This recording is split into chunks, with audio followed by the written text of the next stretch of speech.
Hi hello welcome to Sukumar channel. ఈ turning వచ్చేసి మీరు చూస్తుంది దొర్నాల నుంచి శ్రీశైలం రూట్ అనమాట. మేము ఇప్పుడే వెళ్తా ఉన్నాం. ఈ అడవిలో చాలా వింతలు ఉన్నాయండి. ఇక్కడ మధ్యలో మామూలుగా గుడిసెలు వేసుకొని కొంతమంది నివాసం కూడా ఉంటారు. చూడండి బస్సు మీద బస్సు ఎట్లా క్రాస్ అవుతుందో. సుకుమార్ రైడర్ ఛానల్ చూడండి. ఇంకా వెళ్తా ఉన్నాం రైడింగ్ చేసుకుంటా. ఘాట్ సెక్షన్ మాత్రం నేను కొంచెం బాగా వెళ్తానండి. ఇంకా కారు కూడా వెళ్తాను. ఇక్కడ ఇంకో వచ్చేసిందంటే మామూలుగా అడవి రేగియాలండి, అవి కూడా తిన్నాము. ఇక్కడ చిరుత పుల్లలు కూడా ఎక్కువ, ఎలా ఉంటాయో అన్నీ చాలా జాగ్రత్త పోవాలా.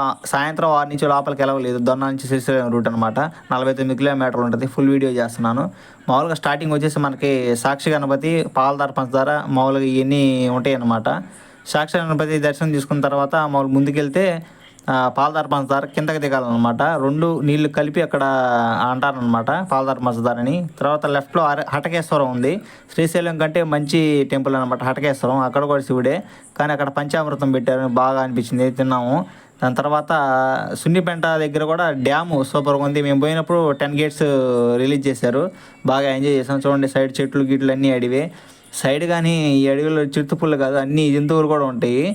దీని తర్వాత మామూలుగా ఇష్టకామేశ్వరి గుడి విషయం ఏంటంటే మామూలుగా 7 కిలోమీటర్లు ఇప్పుడు జీప్ పోద్దంట.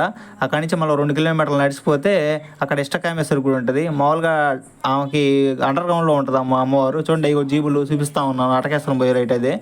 మామూలుగా ఇంకా కిందకి దిగేసి మామూలుగా ఆమెకి నుదురు మీద బొట్టు పెడితే మామూలు మనిషి చర్మం తగిలినట్టు తగులుద్ది అనమాట విగ్రహానికి, ఇష్టకామేశ్వరి గుడి. దాని తర్వాత కిందకి పాతాళంగంలో కిందకి దిగిపోతే మామూలుగా అక్కమమ్మ గుహలు ఉంటాయి అన్నమాట. మామూలుగా ఎన్నో పడవలో పోవాలన్నమాట అక్కడ